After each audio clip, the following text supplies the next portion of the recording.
Bonjour, nous sommes le mardi 21 mars 2023.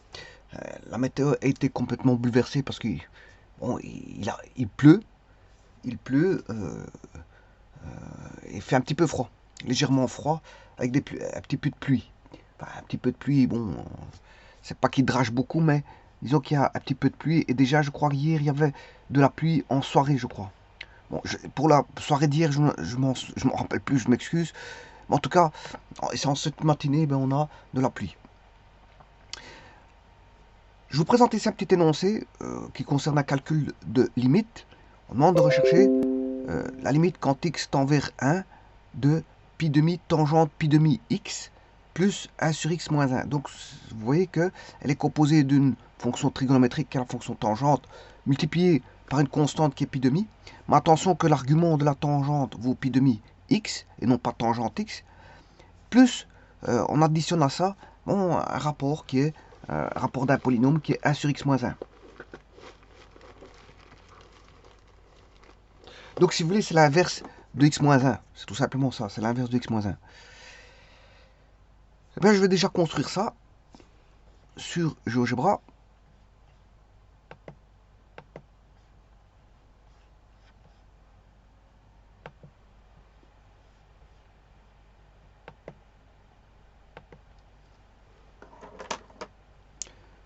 Donc on a la fonction tangente. Tangente x.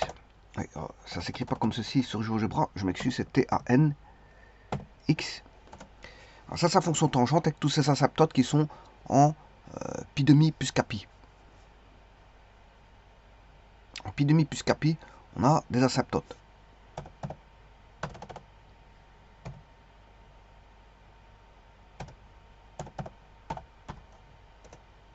Voilà, et ainsi de suite. Bon, donc on a pi demi plus kpi. Hein. Vous devez faire pi demi plus pi demi plus 2pi, pi demi. Mais alors, bien sûr, après vous faites pi demi moins pi demi moins pi moins 2pi, etc.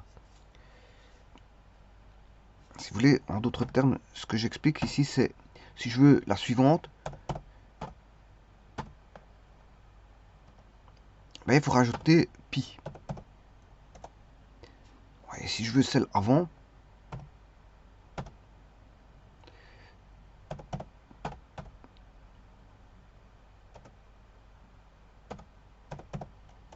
voilà, et ainsi de suite. Je peux tracer, d'ailleurs, je peux faire une fonction sur GeoGebra qui va dessiner sur une étendue un ensemble d'asymptotes verticales.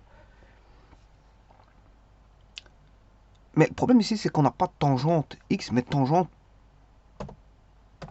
pi demi x.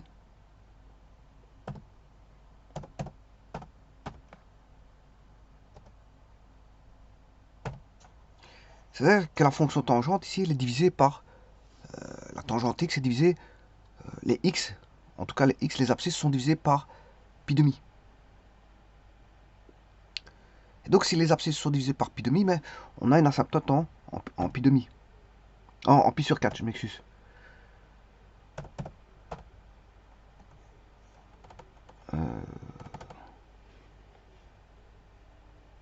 Non, en 1, je m'excuse, en 1.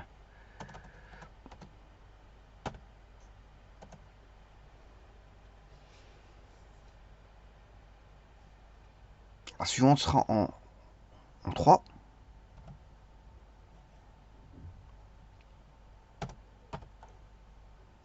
La suivante sera en 4, et etc. Bon, je peux mettre les négatifs aussi. Donc je peux avoir aussi x égale moins 1, et ainsi de suite. Bon, mais ça je le verrai par après, c'est pour le domaine de cette fonction. Et bien sûr, cette fonction, elle est multipliée par pi demi.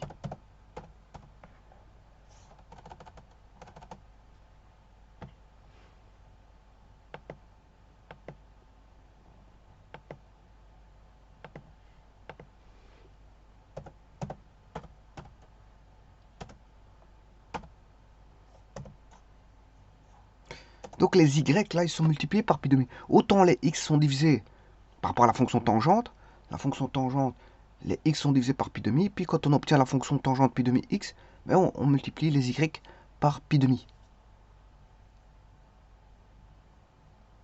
Je rappelle que pi demi, c'est pi c'est 3/14. Donc ici, on divise par 3/14 divisé par 2. Maintenant, je vais mettre la fonction inverse. Donc x moins 1. Tout d'abord, x moins 1, c'est une droite. La voici. Une droite strictement croissante. Je vais chercher l'inverse de P.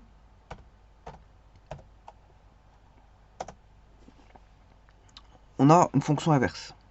C'est-à-dire on aura une hyperbole.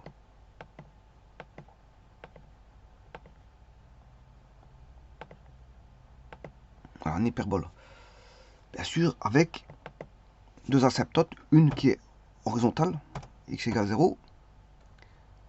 Y égale 0. Et une asymptote verticale, en x égale 1.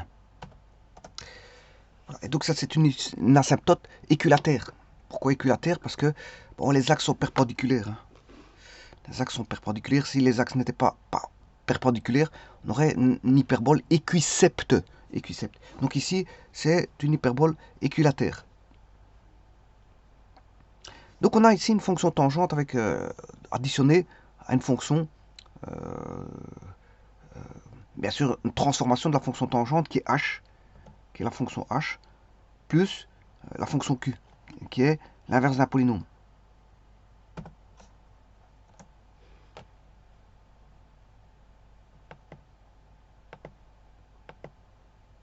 Voilà, c'est cette fonction-là qu'il faut trouver. Et vous voyez bien qu'il y a des asymptotes en moins 1, 3, 5, etc. Donc, les asymptotes verticales.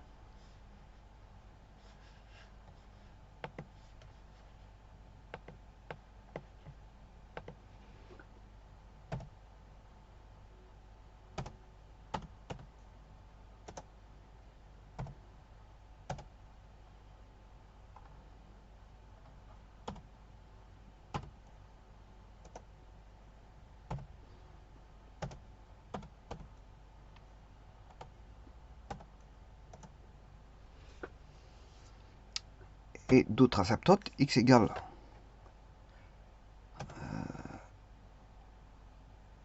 3, x égale 5, et ainsi de suite. Voilà. Et bon, en 1, il n'y a pas d'image. Hein. En 1, il n'y a pas d'image. Eh bien, c'est ça que je vais étudier, cette fonction-ci.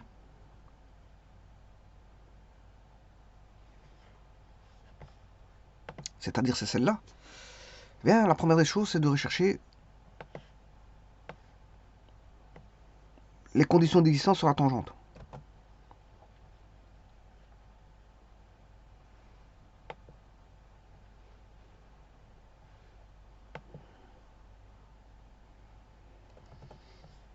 Alors, quelles sont les conditions d'existence sur la fonction tangente que vous voyez ici? Eh bien, quand vous avez une fonction tangente, quand on a la fonction tangente alpha, ben alpha doit être différent de pi demi plus kpi. Je rappelle, si vous dessinez le cercle trigonométrique de rayon 1, de toute façon, même si vous mettez un rayon, il est proportionnel. Hein. Ce sera proportionnel. C'est des triangles semblables. Donc le rayon, même s'il est plus grand qu'un, c'est pas un problème. Mais disons que le cercle trigonométrique, c'est un cercle de rayon 1. La tangente, la voici. Donc vous voyez que si vous prenez un angle qui vaut 90 degrés, qui est comme ceci, c'est parallèle. Il n'y a pas d'intersection avec la fonction tangente. Il n'y a pas d'intersection. Ici, on a une intersection, mais quand c'est parallèle, il n'y a pas d'intersection. Quand est-ce que c'est parallèle? Quand l'arc vaut pi demi plus kpi. l'arc est là et là. Là, à ce moment-là, ben, voilà, on n'a pas d'intersection, et donc la tangente n'existe pas. Donc c'est-à-dire qu'ici, dans ce cas-ci, le pi demi, que vous voyez ici, pi demi x doit être différent de pi demi plus kpi. Si je divise par pi demi, on a x doit être différent de 1 plus 2k. Parce que pi divisé par pi demi, ça fait pi fois 2 sur pi. Ce qui fait 2. Donc 1 plus 2k. Donc si k vaut 0, 2 fois 0 ça fait 0, on aura 1. Donc on aura une asymptote en x égale 1. X égale... oui, non, 1 ce sera... Normalement, pour cette fonction-là, on a une asymptote. Hein. Mais puis après, je vais additionner les deux autres. Vous allez voir qu'il va y avoir un petit problème. Quand je vais additionner l'inverse du polynôme par après, ça va changer, bien sûr. Ici, je ne fais que les conditions d'existence de cette fonction-là. Donc, je suis en train d'évaluer, non pas la fonction complète, mais uniquement pi demi. Voilà, pi demi. Je suis en train d'analyser cette fonction-ci.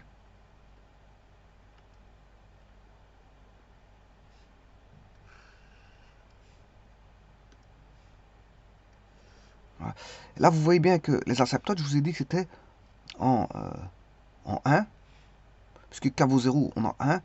Puis on a tous les nombres impairs, hein, 1, 3, 5, 7, etc. Et puis, moins 1, moins 3, moins 5, moins 7, etc. On a des asymptotes verticales. Donc, c'est x égale... Ça, c'est un nombre. C'est les nombres impairs. C'est-à-dire, avec k, bien sûr, appartenant à z. Hein. Donc, ça veut dire que vous allez avoir x, 1, 3, 5, 7, etc. Mais comme il appartient à z, je peux mettre les négatifs. Moins 3, moins 5, moins 7, etc. Voilà, donc celui-ci donne tous des nombres impairs. Enfin, des asymptotes verticales. Voilà. Maintenant, en 1, 3, 5, 7, tous les nombres impairs, il y a une asymptote verticale. Quand x vaut des nombres impairs.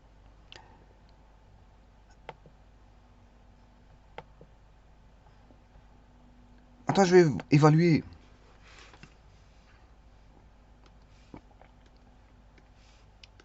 sur x moins 1. Et bien sûr, x moins 1 doit être différent de 0, puisqu'on a à faire une fraction. Donc x doit être différent de 1. Et là, ça va tout changer. Parce que autant on a en x égale 1, ici on a une asymptote verticale, que pour x égale, pour la fonction 1 sur x moins 1, c'est-à-dire celle-ci, on a aussi une asymptote verticale. Mais si je les additionne, à ce moment-là, on n'a plus d'asymptote verticale là. On a un point rouge. On va le voir tout de suite. Je ramène la fonction additionnée. Voilà, vous voyez qu'en 1, on n'a plus d'asymptote verticale. On a des asymptotes verticales, bien sûr, en 3, 5, 7, etc. Moins 1, moins 3, moins 5, moins 7, etc. Sauf en 1. En 1, ça a changé. Et en 1, on a un point rouge. Et vous voyez que là, c'est très facile, la limite de la voir. Hein. La voir, c'est très facile. Parce qu'en 1, ça fait 0. Donc ici, on doit trouver 0 pour la limite. Alors bien sûr, je vais mettre ça en rouge parce que c'est un point rouge. Et le 1, il est adhérent au domaine. Hein.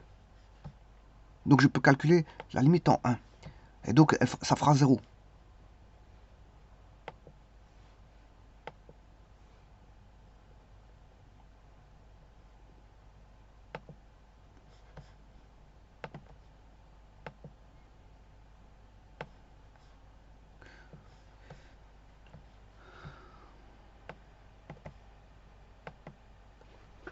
Voilà, donc la limite, elle vaudra 0.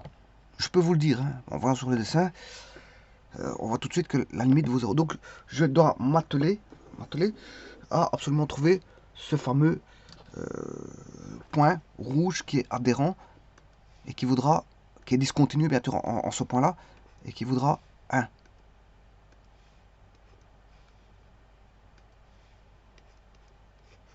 Donc la limite elle voudra 1.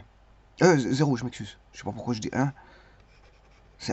La limite voudra en 1, ça vaudra 0. C'est-à-dire qu'au point 1, 0, à ce point là A, on a un point rouge. C'est un point rouge. C'est un point de discontinuité. Point de discontinuité. Voilà. Donc maintenant, je vais calculer donc cette fameuse limite. Alors la première chose, je vais l'évaluer.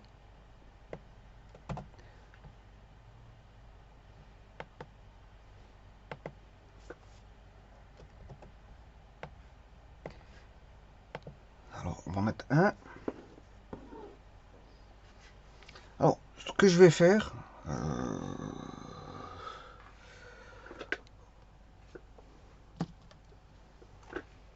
je vais l'évaluer à droite de 1 et à gauche de 1.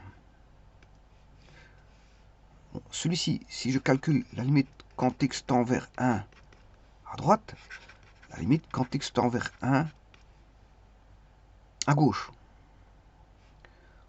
on aura de bien sûr de pi demi tangente pi demi x plus 1 sur x moins 1. Et là, c'est toujours la même chose. J'évalue la fonction à droite et à gauche. Alors, si vous vous rappelez, ça c'est la fonction tangente. Voilà. En 1, je rappelle la fonction tangente. Voilà. En 1,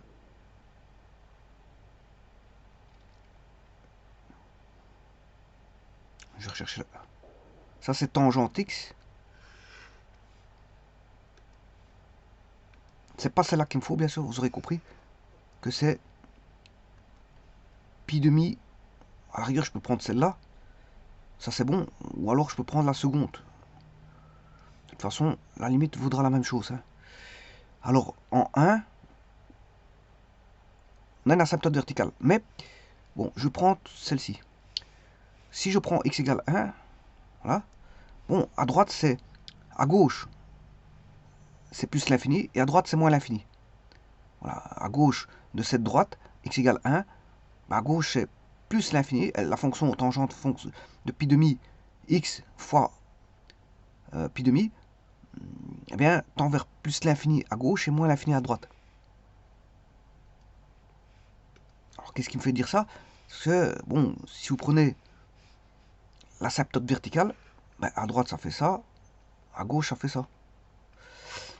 Donc, là, on aura à droite plus l'infini, et à gauche, on aura moins l'infini. Maintenant, je vais évaluer 1 sur x, l'inverse de x moins 1.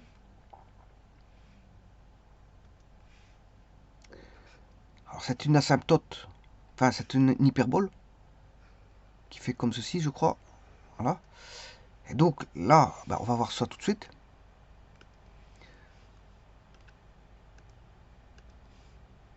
L'asymptote, enfin, l'hyperbole, elle est ici. Voilà.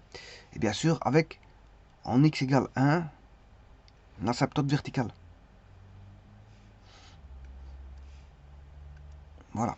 Donc, à gauche, c'est moins l'infini, et à droite, c'est plus. Donc, moins l'infini, elle tend vers moins l'infini à gauche, et plus l'infini à droite. Donc, moins, plus à droite. Et ici, attention que je me suis trompé ici. Hein. À droite, c'est...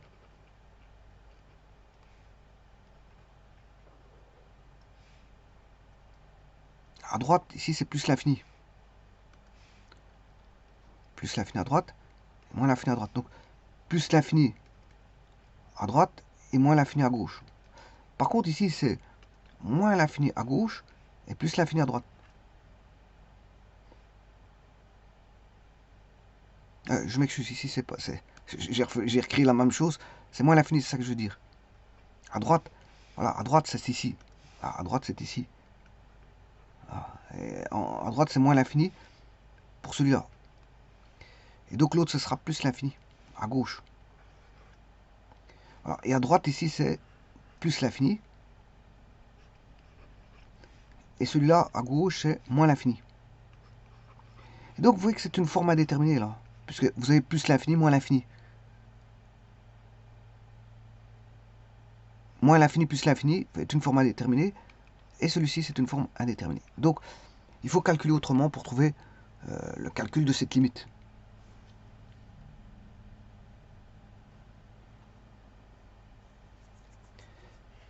Eh bien, on va calculer autrement.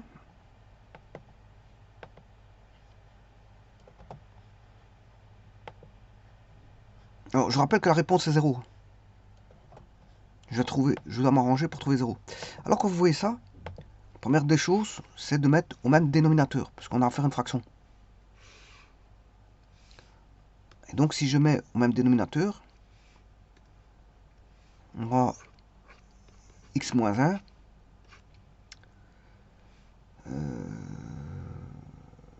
Voilà. Alors, là, il faut que je multiplie par x moins 1. Donc on aura pi demi tangente pi demi x fois ce que je viens de mettre. Je viens de mettre au même dénominateur. Donc je dois multiplier par x moins 1. Voilà.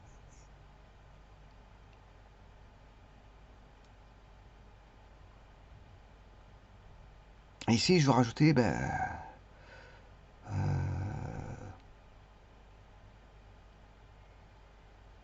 Bon, je vais changer ça. Je vais changer ça. Parce qu'à mon avis, ça va me mener à rien du tout. Je vais changer ça. Et créer une fraction ici. Pour calculer la limite plus facilement, je vais mettre sinus pi demi x sur cosinus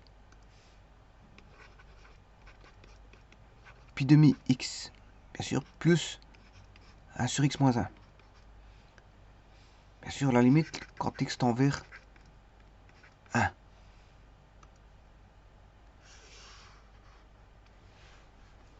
Je préfère ça comme ça. Pour calculer la limite. L'autre, je ne sais pas si ça va me donner quelque chose, mais... Par contre, ici, je fais intervenir du cosinus. Ça peut... Voilà, on va voir qu'est-ce que ça va donner. Maintenant, je vais mettre au même dénominateur. Le dénominateur commun, c'est cosinus pi demi x fois x moins 1, la limite quand x tend vers 1. Et là, on aura x moins 1, je multiplie par x moins 1, fois pi demi sinus pi demi x, plus cosinus pi demi x. Alors, si je remplace par 1, là, on aura sinus pi demi, ça fait 0. 0 fois pi demi, ça fait 0. Fois x moins 1, fois 1 moins 1, ça fait 0. Tout ça fait 0. Ce membre-là fait 0 si je remplace par 1. Alors, celui-ci, cosinus pi demi,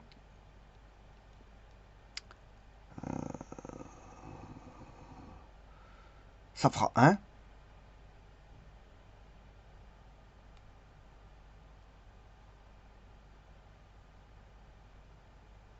Donc ici, ça fera...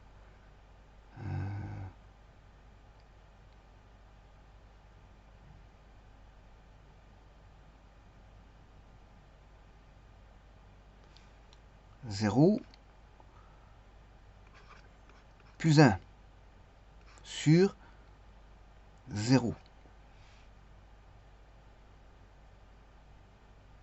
Ah, 1 sur 0, c'est l'infini.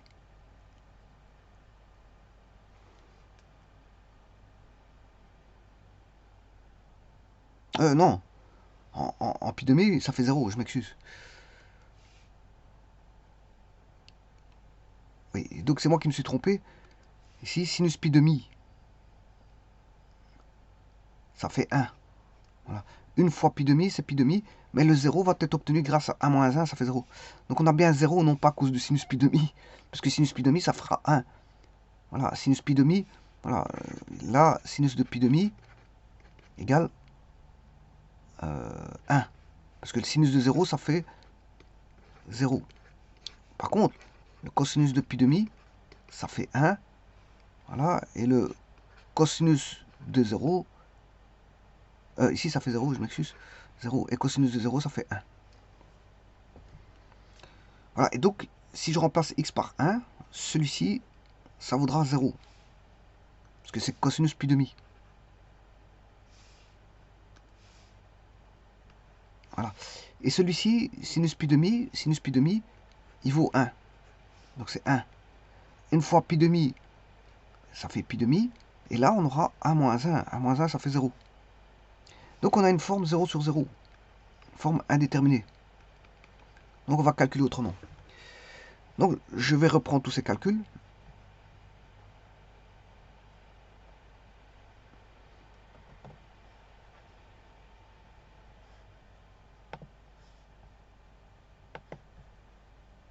Donc je vais réécrire. Hein. C'est une histoire d'écriture.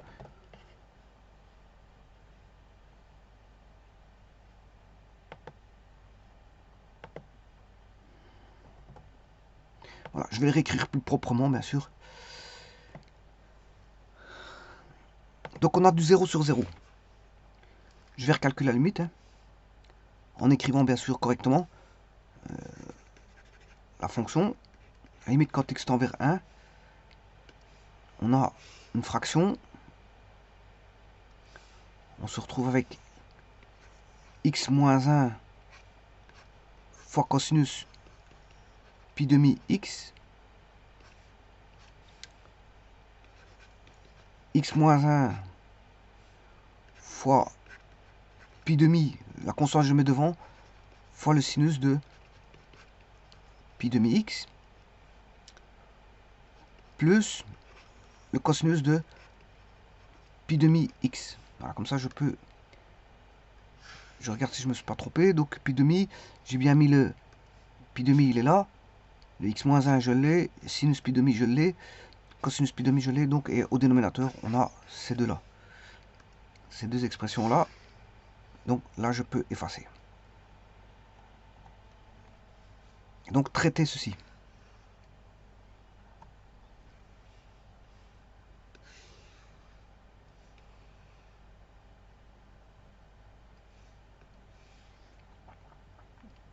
Alors comment pourrait-on faire pour traiter ça? Eh bien, comme c'est du 0 sur 0, je peux calculer par l'hospital.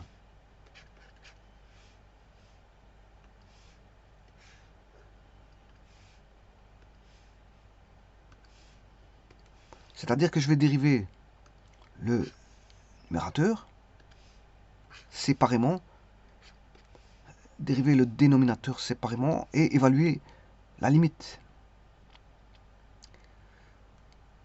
Alors ici on a un produit de fonction,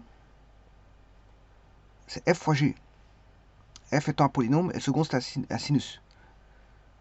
Donc si je dérive celui-ci, donc la dérivée d'une somme, c'est la somme des dérivées, donc je peux faire ceci. Donc on aura pi demi qui est une constante, dérivée de x moins 1 ça fait 1, fois le sinus de pi demi x plus pi demi fois x moins 1 fois la dérivée de sinus pi demi x qui fait pi demi, dérivée de sin c'est cos, pi demi x. Donc j'ai dérivé le pi demi x, l'intérieur, hein, pi demi x dérivé c'est pi demi, parce que c'est une fonction de fonction, hein, c'est sinus de f à dériver. Donc c'est f' fois la dérivée de sinus f. Fois dérivée de sinus f, ben c'est cosinus f.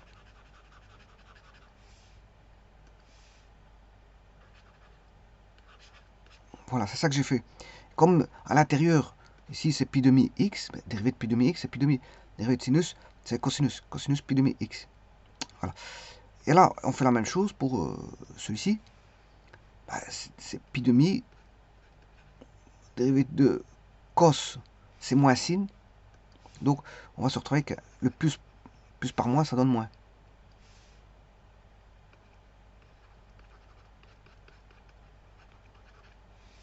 Et bien sûr, au dénominateur, on a la dérivée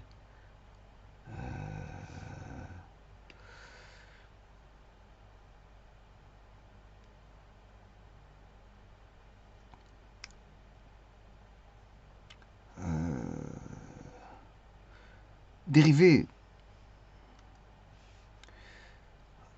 On a encore un produit ici.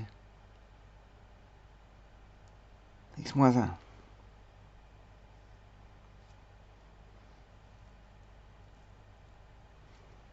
Donc, dérivée de x moins 1, c'est 1. Il va rester cosinus pi demi.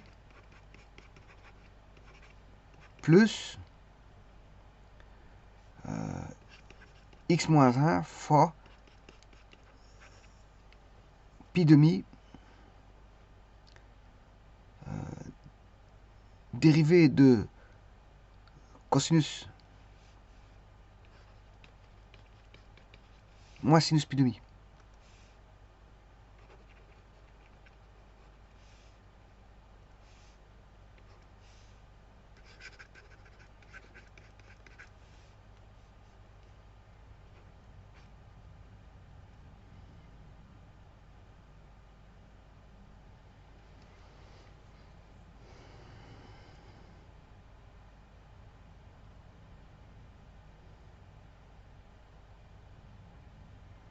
On retrouve un 0 sur 0 au dénominateur. Enfin, on retrouve du 0 au dénominateur.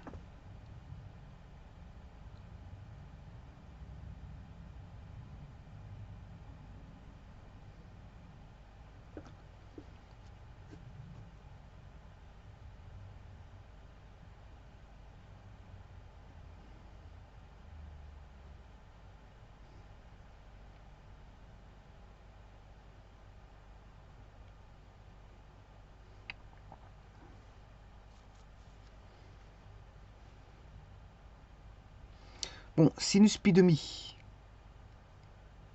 Ça fera 1.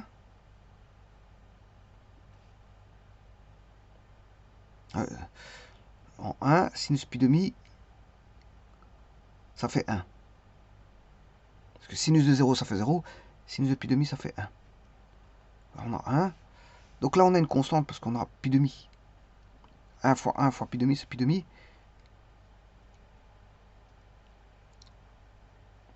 Là, on aura 1 moins 1, 0. Tout ceci va donner 0. Et là, on aura sinus pi demi, ça fait 1. Et pi demi moins pi demi, ça fait 0. Voilà, on trouve bien 0 au dénominateur. Mais au dénominateur, le problème, on a 1 moins 1, ça fait 0. Lui va donner 0. Et lui va donner 0. 0 moins 0, ça fait 0. On a toujours du 0 sur 0.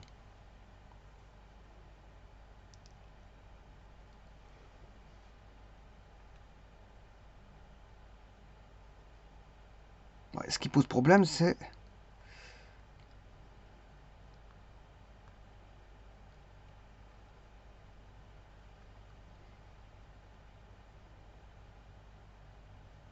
Bon, je vais essayer d'évaluer une...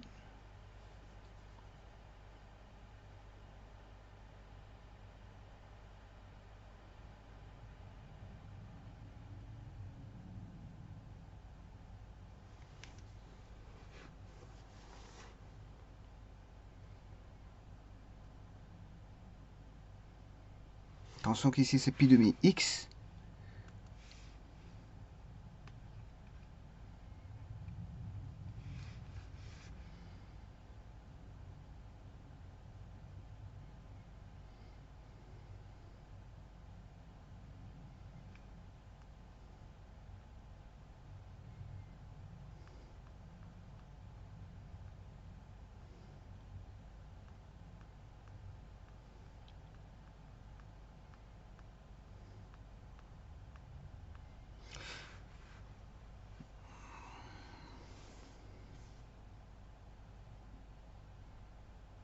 je vais regarder quelque chose.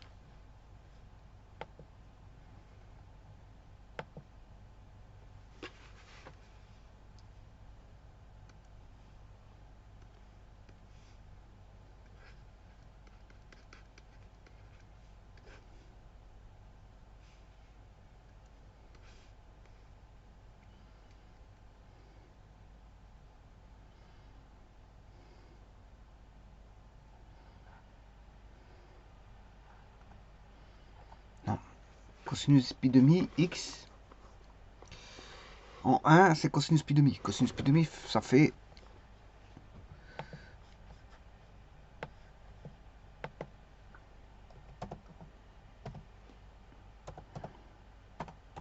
0. Bon, ça pose un problème.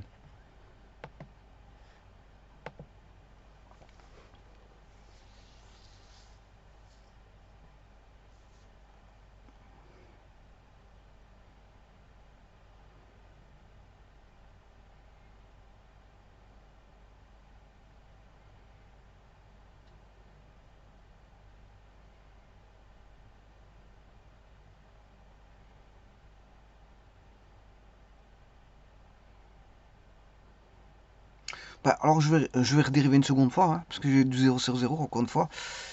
Non, j'ai pas du 0 sur 0, j'ai 1,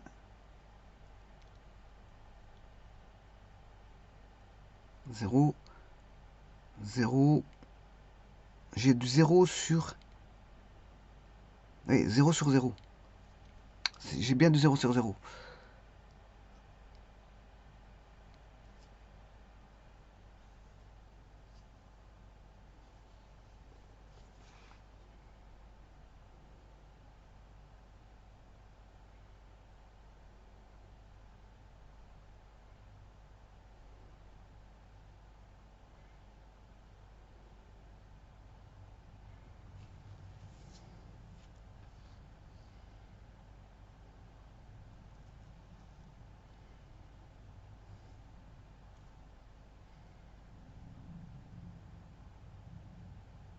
Mais on va dériver une seconde fois alors. Hein. Voilà, je vais dériver une seconde fois.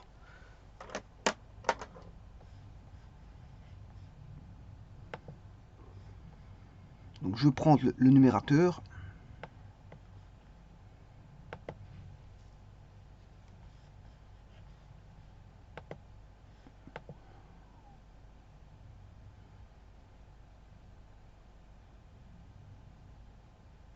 Pi demi x, x moins 1, sinus pi demi x.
je vais dériver 2 fois.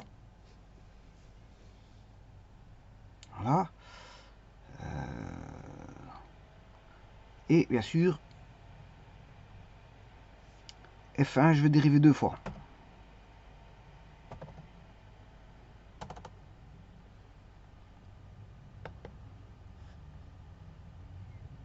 J'applique 2 fois l'hospital en fait.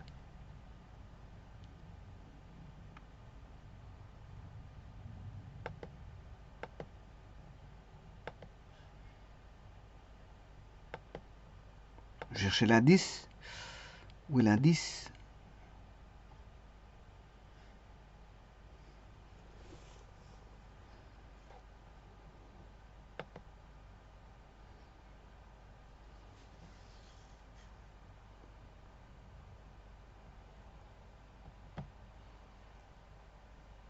Oui, c'est celui-ci. Oui, c'est ça. Enfin, indice 1. Dérivée seconde. Au point 1.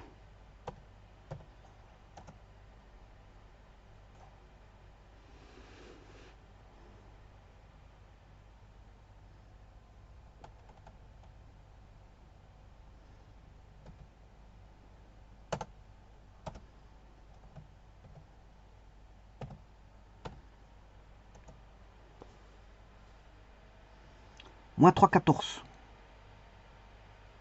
Alors je calcule la dérivée seconde de celui-là.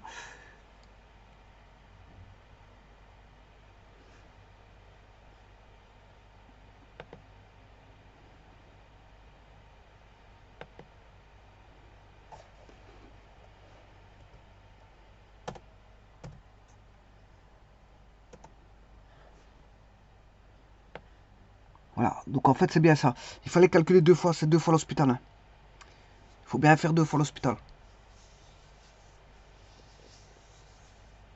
Bon, j'avais un doute, mais ici, bon, je vois bien qu'il faut faire 2 fois l'hospital. Donc maintenant, je vais bien faire t seconde de 1. Vous allez voir que ça fait 0.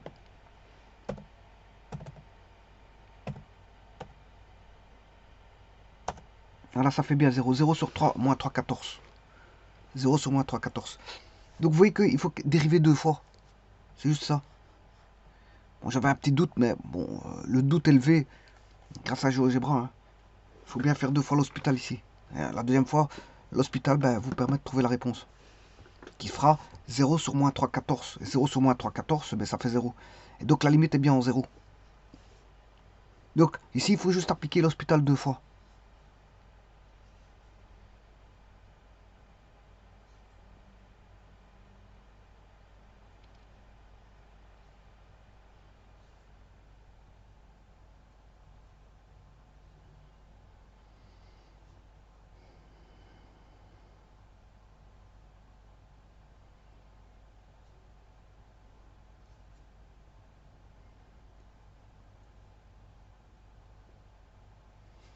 Je ne l'ai fait qu'une fois ici l'hospital, mais ouais, vous devez l'appliquer 2 fois. Donc si vous l'appliquez 2 fois, vous réappliquez l'hospital avec ça. Voilà, tout simplement.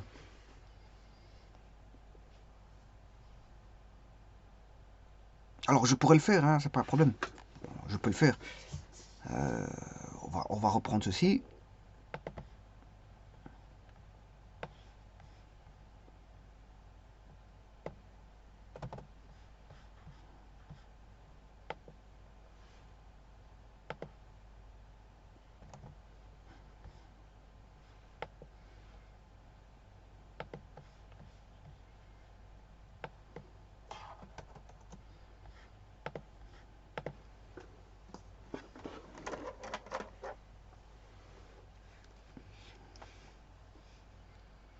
Alors, dérivée de sinus. La dérivée de sinus, c'est dérivée de sin, c'est cos. On aura pi demi, mais je dois dériver l'intérieur. Dérivée de l'intérieur, c'est pi demi. Donc on aura pi demi au carré. Dérivée de sin, c'est cos pi demi x. Plus, là on a pi demi fois pi demi, ça fait pi demi au carré.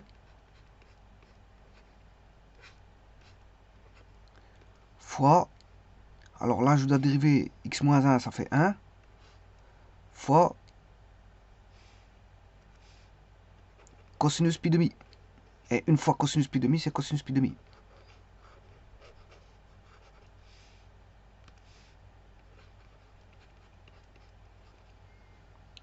Plus, et cette fois-ci, on multiplie, on a x moins 1, et la dérivée de cosinus pi demi, dérivée de cos, c'est moins sin. Bien sûr, il y a un pi demi, sinus pi demi x, avec un moins.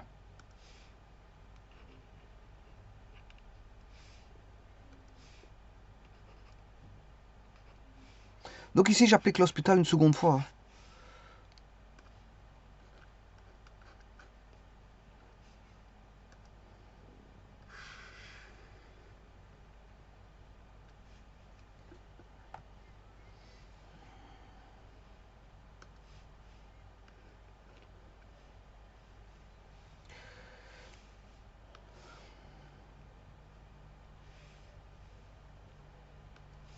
Et puis le dernier, je vais faire celui-ci. Pi demi au carré fois la dérivée de dérivée de sin, c'est cos. Alors si je remplace tout par 1, cosinus pi demi ici ça fera 0. Là ça fera 0. Là 1 moins 1 ça fait 0. Là ça fait 0. Donc au numérateur, on accorde 0. D'accord, 0 numérateur. Maintenant il faut voir le dénominateur ici.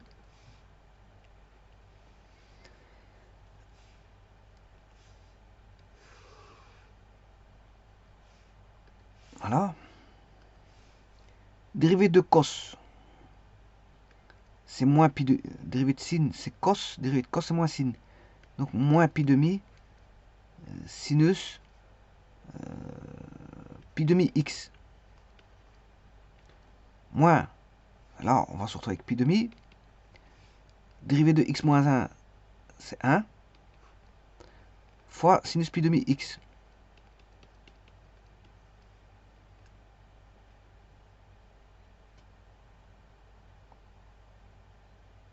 Voilà. Plus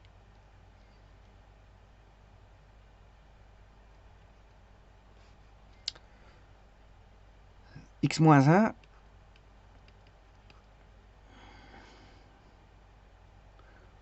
fois dérivée de sinus pi demi qui est pi demi cosinus pi demi x. Voilà. Donc ici je vais évaluer ceci. Pour 1, sinus de pi demi, ça fait 1. Celui-ci fait 1.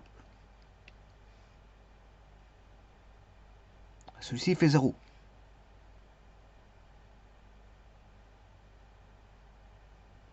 Voilà. Et qu'est-ce qu'on va voir? On va voir moins pi demi. Moins pi demi, ce qui fait moins pi. Donc on a au dénominateur moins pi. Et donc le résultat, il vaudra 0 sur moins pi. Le numérateur, il vaut 0. Et le dénominateur, il vaut moins pi. Donc on aura 0 sur moins pi. Et 0 sur moins pi, ça fait 0. Donc la limite fait bien 0. La limite fait bien 0. Puisque 0 sur moins pi, ça fait 0. Alors, je vais bien vous montrer que ça fait bien moins pi. Ben, c'est le, voilà, moins 3,14 que vous avez là-bas. Environ moins 3,14. F seconde de 1.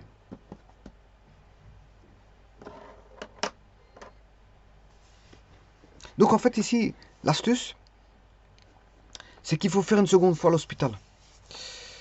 Je vous remercie.